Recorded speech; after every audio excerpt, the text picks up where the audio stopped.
It is the Flow Friday Sports Show, and it's time to have a look at how the North Central Netball competition is shaping up. And none other than our resident expert on all things North Central Netball is Jenna Allen now joining me. Great to have you back, Jenna. How are you?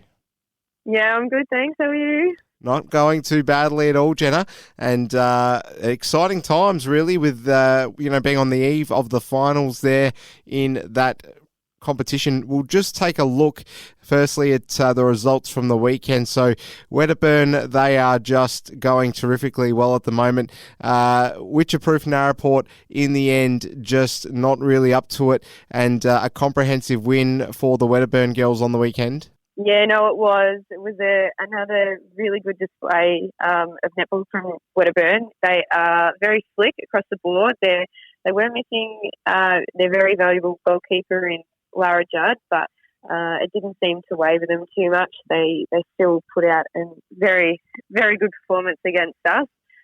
Too fast, even in the wet weather, didn't seem to slow them down very much. They're very lucky to have the likes of Sophie Taylor and Grace Lockhart and Laurel Prowse to step up from their B grade side, who are all A grade premiership players themselves. So I think for us there were some signs of improvement. We definitely shortened our goal against for them over the three times that we played them over the year. So things to take away, but they're a force to be reckoned with coming into final. Yeah, and we did certainly mention that last week. I'm sure your side will be able to bounce back. We'll move along and talk about Sea Lake Nandali.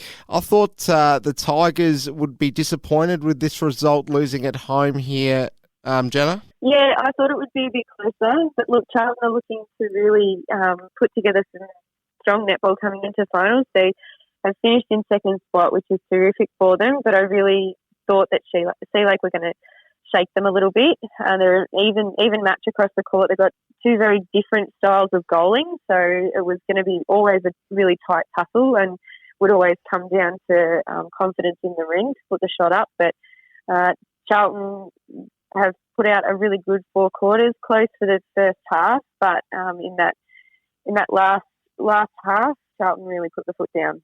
Boort and Birchip Watcham, this one very much not an even contest, and the home side Boort running away with it very easily in the end, 62-16 the final score. So a day to forget for Birchip. Yeah, enormous. They'll be really disappointed in their final round. They were missing a couple of key players, especially Demi Foote is a big loss. But in saying that, 17-3 in the first quarter is really disappointing for them, and they won't want to reflect back on that too much. But I think for Boort, they lost to Birchip in a really tight, strong contest, and a much, much better performance from Birchip last time.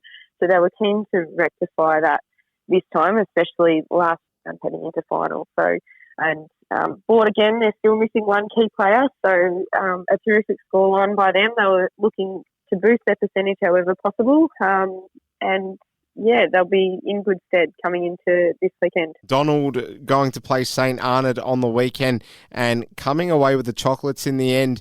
A pretty comprehensive result for Donald as well, going into, capping off the minor rounds here, Jenna. So they'll be very pleased with their efforts. Yeah, they will be. And look, Donald have got a lot of depth. They've got the B grade and their C grade into finals. So they're making sure that they're resting players that they need to be resting. But for their A grades, they've come a long way over the course of the year. They're still backing their junior girls, which is great to see, and they're playing some really lovely netball. But I think that this game was more about St Arnaud. It was great to see their biggest scoreline of the year, reaching 37 goals, and that's huge against a Donald who have beaten top sides in the top 4 and who have only lost by 1 or 2 goals to the likes of Charlton and Sea Lake. So it's terrific to see that St Arnaud have improved and have finished the season off with a much, much better performance. So before we preview the finals coming up this weekend, Jenna, just let our listeners know how the table wrapped up from the minor rounds. Yeah, so we finished with a very clear and undefeated Wedderburn sitting on top of the ladder. Charlton finished in second, and second through to the rest of the ladder was quite close. But Border finished in third and will challenge Sea Lake Nandali Tigers this weekend in the first semi.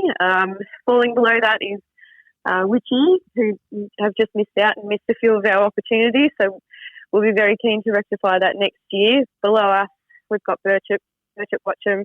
Below that, a very narrow Donald, who again, as I said, come really into their own in the last half of the season.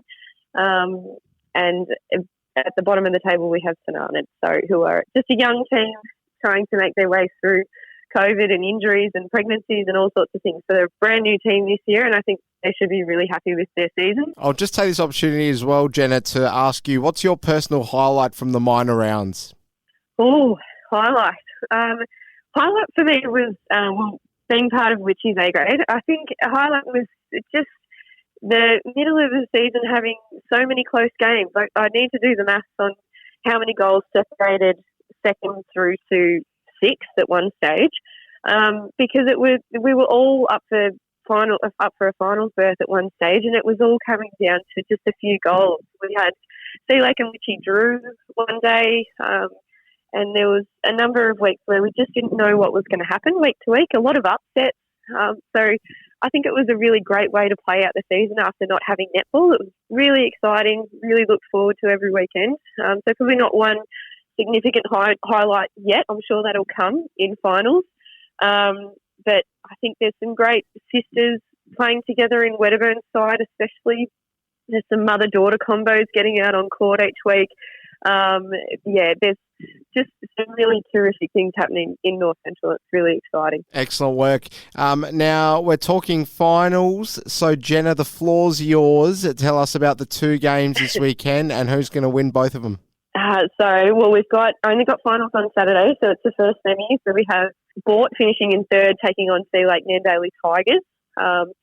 So I'm of the understanding that Bort will be at full strength, which they haven't been for a number of weeks. So I think it's going to be up to Bort how they approach that first quarter, whether they come out all guns blazing or whether they need time to settle.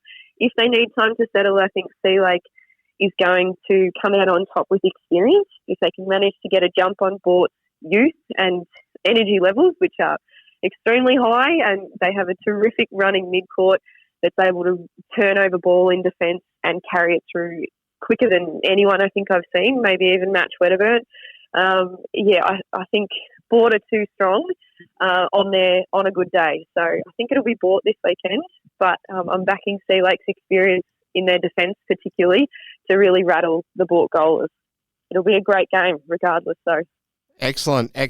Well, we always enjoy unpacking the North Central competition with you. We're right in the business end now, Jenna, with finals on the horizon. We'll speak to you next week, and we look forward to hearing how it all goes. Thanks so much for your time. That'd be great. No worries at all. See you then.